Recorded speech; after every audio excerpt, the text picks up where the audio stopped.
जी अस्सलाम वालेकुम। उम्मीद है कि आप तमाम दोस्त खैरियत से होंगे। एक सवाल जो है वो बड़े तवातुर के साथ पूछा जा रहा है और वो ये है कि क्या जिस वक्त हम अपनी कोई वीज़ा एप्लीकेशन करते हैं और उसके सपोर्टिंग डॉक्यूमेंट में हमारी बैंक स्टेटमेंट मौजूद होती है, तो क्या एम्बेसी जो है उस बैंक स्टेटमेंट को बैंक से वेरीफाई करती है या नहीं करती। देखिए, ये एक बहुत अहम सवाल है क्योंकि हमारे यहाँ एक रवाज ये भी है कि बहुत मर्तबा ऐसा देखने में आया हमारे साथ भी, चूंकि रोज़ाना की बुनियाद पर लोग जो है वो राब्ते में होते हैं और वो अक्सर यही सवाल करते हैं कि जी मेरे पास ये डॉक्यूमेंट भी है, ये भी है, जी मेरे पास बैंक स्टेटमेंट नहीं।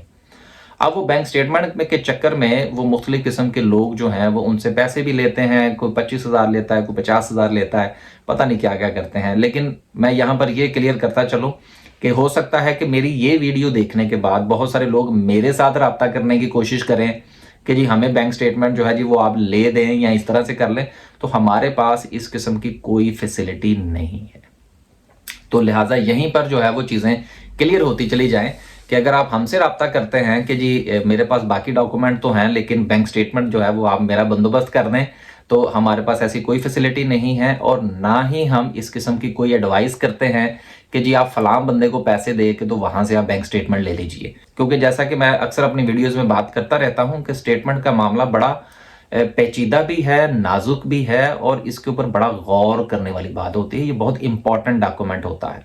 अगर इसमें आप हैंकी फैंकी कर जाएंगे तो वीजा लगने के चांस, आप दूसरे डॉक्यूमेंट जितने चाहे अच्छे लगाते फिरें, उसका कोई असर नहीं होगा आपकी एप्लीकेशन के ऊपर। खैर, वापस आते हैं जी अपनी बात की तरफ। तो देखिए, ये कंट्री टू कंट्री चीजें वेरी करती हैं। हर मुल्क का जो बैंकिंग सिस्टम है उनका एक अपना निज़ाम है और वो उसी निज़ाम के तहत चलते हैं। मसलन फर्ज कीजिए कि यूके में अगर आप मौजूद हैं और इनसाइड द कंट्री अगर आप अपनी बैंक स्टेटमेंट जो है वो यूज करते हैं, तो आपने अपने बैंक से बैंक स्टेटमेंट ली, बैंक स्टेटमेंट लेके आपने वो अपनी एप्लीकेशन के साथ लगा दी एज ए एविडेंस। तो अगर यहां से अगर वो वेरीफाई करते हैं तो बैंक जो है वो बहुत सख्त है।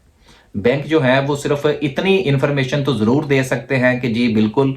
ये जो जिस अकाउंट के हवाले से आप बात कर रहे हैं ये इसी बंदे का अकाउंट है और ये अकाउंट जो है ये हमारे बैंक में ही मौजूद है, ये वो वेरीफाई कर देते हैं। फिर अगर वो साथ में ये पूछें कि जी ये जो एंडिंग बैलेंस है, क्या ये आपके बैंक के साथ ये जो ट्रांजैक्शंस हैं ये यही हैं, तो वो भी वेरीफाई कर देते हैं। लेकिन अगर वो उनके पास ये पूछें कि फर्ज करें कि स्टेटमेंट जो है वो आपने निकलवाई मिसाल के तौर पर 15 दिसंबर को, अब 15 दिसंबर की बैंक स्टेटमेंट निकलवाई, उसका जो एंडिंग बैलेंस था वो आपने उनको दे दिया और उसके बाद आपने वो अपनी स्टेटमेंट जो है वो अपनी एप्लीकेशन के साथ लगा दी। और अगर वो ये पूछते हैं कि जी 16 दिसंबर को इस स्टेटमेंट के साथ या इस बैंक के साथ या जो अकाउंट है वो क्या हुआ, तो यहां के बैंक ये नहीं बताते। फर्ज कीजिए कि आपने 15 तारीख को बैंक स्टेटमेंट जो थी वो निकलवाई, निकलवाने के बाद आपने उसको स्टैंप करवाया, स्टैंप करवाने के बाद आपने वो स्टेटमेंट जमा करवा दी। तो वो अगर बैंक, अगर जो यहाँ का जो इमिग्रेशन ऑफिसर है अगर वो उसको वेरीफाई करेगा तो वो 15 दिसंबर तक की बात करेगा बैंक। अगर वो 16 की बात पूछेगा तो बैंक रिफ्यूज कर देगा। बैंक कहेगा जी कि जो डॉक्यूमेंट हमने दिया वो 15 तक का था, 15 तक की इंफॉर्मेशन आप जो भी लेंगे वो हम आपको प्रोवाइड कर देंगे। 15 के बाद 16 या 17 तारीख को इस अकाउंट के साथ क्या हुआ वो चूंकि आपके पास कोई एविडेंस नहीं है, लिहाजा उसकी इंफॉर्मेशन पास नहीं की जाएगी। तो ये चीजें जो है वो वेरी करती हैं। इसी तरह से अगर हम पाकिस्तान की बात करें तो जहां तक मेरे इल्म में है कि जो मेरी कुछ बैंकर से बात हुई है कि उनके पास अगर वेरिफिकेशन के लिए चीजें आती हैं तो वो किस तरह से होती हैं और वो किस तरह से करते हैं। तो जो मुझे इंफॉर्मेशन मिली, जो कि कोई जरूरी नहीं है कि मुकम्मल तौर पर पूरी इंफॉर्मेशन हो, क्योंकि देखिए बाज़ औक़ात ना ये अपना अपना एक्सपीरियंस होता है। हो सकता है जिस बंदे से मैंने पूछा उसने जो मुझे बताया हो सकता है बात पूरी ना बताई हो, लेकिन जब मैंने 2 3 4 लोगों से वेरीफाई करने की कोशिश की तो वो जो बैंक स्टेटमेंट वेरीफाई करने का जो तरीकाकार था वो थोड़ा सा मुझे मुख्तलिफ नजर आया। तो 2 तरीकों से जो है ये वेरिफिकेशन हो सकती है। नंबर 1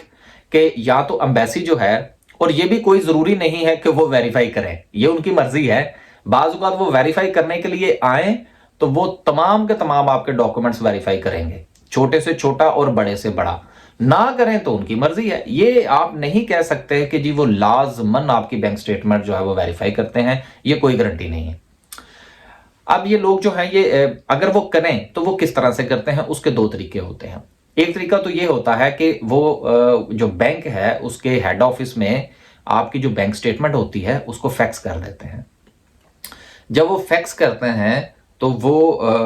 उनके पास जब फैक्स पहुंचती है तो उसमें बाकायदा तौर पर एक लेटर होता है जिसमें ये लिखा होता है कि जी ये अकाउंट नंबर है, ये स्टेटमेंट है, इसकी ये हम आपको भिजवा रहे हैं, ये इस बंदे ने हमारे पास वीजे के लिए अप्लाई किया है, लिहाजा आप जो है वो इसको चेक करके हमें बताइए कि क्या ये बैंक स्टेटमेंट या ये बंदा या ये अकाउंट ये सारा कुछ जो है ये आप ही के बैंक से है। तो बैंक क्या करता है कि बैंक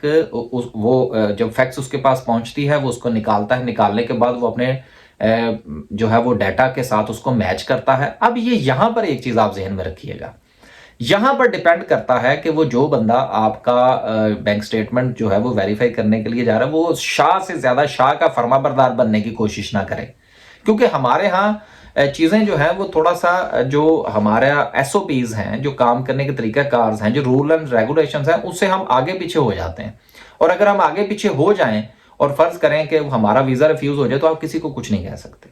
लेकिन अगर फर्ज करें कि यूके में अगर आपके साथ कोई ऐसा काम हो जाता है और वो कहते हैं जी कि हम मुतमिन नहीं है आपके बैंक स्टेटमेंट से, या आपके बैंक ने जो है वो आगे से ये कहा है या कुछ ऐसा मामला, तो आप बैंक के ऊपर चढ़ाई कर सकते हैं कि भाई आपकी वजह से मेरा जो है वो वीजा रिफ्यूज हो गया। लिहाजा यहाँ के मामला बहुत टाइट है, लेकिन पाकिस्तान में पता ही नहीं लगता किसने क्या किया, किसने क्या पूछा, किसने क्या बताया, तो इसलिए बहुत ज्यादा एहतियात की जरूरत है। खैर, अब फर्ज करें कि उस बंदे के पास वो डॉक्यूमेंट आया, अब वो जो बंदा उसको वेरीफाई करने वाला है, अब हो सकता है कि वो 15 तारीख के आगे 16 पे भी चला जाए और उसके आगे जो उसके ऊपर स्टैंप लगा दे नॉट वेरीफाइड, या उसके ऊपर ये लिख दे कि नहीं जी इस बंदे ने तो 16 तारीख को पैसे निकलवा लिए थे। कुछ नहीं कहा जा सकता, लेकिन जो तरीकाकार है वो ये है कि जितना डॉक्यूमेंट के बारे में पूछा गया हो उतना बैंक की तरफ से जवाब दिया जाए, ये स्टैंडर्ड है। अब उसमें वो क्या करते हैं कि वो निकालते हैं, निकालने के बाद वो वेरीफाई करते हैं, वेरीफाई कर लिया, देन वो उसी जो उनका फैक्स आया होता है उसी के ऊपर वेरीफाइड या अनवेरीफाइड की एक स्टैंप लगाते हैं और देन दोबारा जो है वो उसको फैक्स कर देते हैं, तो वो एम्बेसी के पास पहुंच जाती है, कॉन्सुलेट के पास पहुंच जाती है कि, और उनको पता लग जाता है कि आया कि ये जो बैंक स्टेटमेंट है ये ओरिजिनल थी या फेक थी या वट जो कुछ भी था। एक तो तरीकाकार ये है। दूसरा तरीकाकार ये भी हो सकता है कि उनकी कुछ एक्सेस होती है आप बैंक्स के हेड ऑफिस के साथ, वो वहां पर फोन करके एविडेंस जो है वो अपना जो है वो उनके साथ बात कर सकते हैं कि जी ये हमें एक आया है तो ये क्या आप इसको वेरीफाई करते हैं कि ये बंदा है, ये डेट ऑफ बर्थ है, ये इसका जो है वो एंडिंग बैलेंस है या जो कुछ भी है। लेकिन ज्यादातर जो चीज जो मुझे ज्यादा लोगों ने जो वेरीफाई की वो ये था कि वो फोन के ऊपर वेरीफाई नहीं करते। एक बंदे ने सिर्फ मुझे कहा कि जी एक बार फोन आया था और उन्होंने पूछा था, लेकिन उन्होंने एंडिंग बैलेंस के हवाले से जब पूछा तो हमने आगे से रिफ्यूज कर दिया जी कि हम एंडिंग बैलेंस नहीं बता सकते, हाँ लेकिन हमने अकाउंट नंबर जो था वो हमने वेरीफाई कर दिया था। तो लेकिन ज्यादातर जो दोस्तों ने मुझे बताया वो ये था कि वो रिटर्न में ही आपकी जो बैंक स्टेटमेंट है वो भेजते हैं और फिर आगे बैंक जो है वो उसको वेरीफाइड या अनवेरीफाइड करके वो डॉक्यूमेंट वापस भेज देता है और इस तरह से उसकी वेरिफिकेशन होती है। लेकिन आखिर में मैं ये जरूर बताता चलूं कि ये कोई जरूरी नहीं है कि जो एम्बेसी है वो आपकी बैंक स्टेटमेंट वेरीफाई लाजमन करती है, ऐसा नहीं होता। वो एक एक स्टेटमेंट जो है वो खुद देखते हैं, वो खुद उसको उनको आधी से ज्यादा, तो जैसा कि मैंने आपसे पहले भी गुजारिश की और अक्सर वीडियो में मैं बात करता रहता हूं कि जिन लोगों का ये काम होता है जब डॉक्यूमेंट उनके सामने आता है तो उनको वैसे ही पता लग जाता है कि क्या ये जो स्टेटमेंट है ये दुरुस्त है या गलत है। लेकिन अगर उनको शक पड़े और वो उनका मूड हो वीजा देने का लेकिन उनको शक भी पड़े तो फिर उसको वो वेरीफाई कर लेते हैं। लेकिन वेरीफाई करने का जो तरीकाकार है वो अभी मैंने वीडियो के शुरू में आपके साथ बयान कर दिया। तो उम्मीद है कि आज की इस वीडियो से जो बैंक की स्टेटमेंट के हवाले से जो वेरिफिकेशन है उसकी इंफॉर्मेशन जो है वो आपको पास हो गई होगी। आखिर में वही बात जो मैं तकरीबन अपनी हर वीडियो में करता हूं कि गुजारिश ये है कि आपका अगर कोई सवाल हो तो उसको सवाल की सूरत में पूरा सवाल जो है वो हमारे यूट्यूब के कमेंट में भी आप लिख सकते हैं, हमारा अगर फेसबुक पे आपको वीडियो मिलती है वहां पर भी लिख सकते हैं। लेकिन अगर आप सिर्फ ये लिखेंगे कि I am interested, send me some details, तो सर हमारी तरफ से आपको कोई रिप्लाई नहीं मिलेगा। हाँ, अगर आप कमेंट में अपना सवाल लिखते हैं तो हमारी कोशिश ये होगी, जिस तरह हमने इस मौजू पर वीडियो बनाई है, जब बहुत सारे लोग एक जैसी बात पूछेंगे तो हम उसके ऊपर वीडियो बना देंगे ताकि सबका जो है वो उसमें भला हो जाए, सबको इन्फॉर्मेशन जो है वो पास ऑन हो जाए। लेकिन अगर आप सिर्फ ये लिखेंगे कि send me some details and so, तो सर इस किस्म के मैसेजेस का हमारी तरफ से आज तक रिप्लाई नहीं किया गया और मुस्तकबिल में भी हमारा रिप्लाई करने का कोई इरादा नहीं है। डिपेंड करता है, क्योंकि सवाल आपका जाती होगा, आपको जो मुश्किल है आप वो अपनी मुश्किल जब तक बयान नहीं करेंगे तब तक आपको इंफॉर्मेशन नहीं मिलेंगी। तो आप व्हाट्सएप करें, आप फेसबुक पे कमेंट करें, आप यूट्यूब पे कमेंट करें, सवाल पूरा होना चाहिए मुकम्मल तफसील के साथ, तो इंशाल्लाह आपको जवाब भी मिलेगा। अल्लाह हाफिज।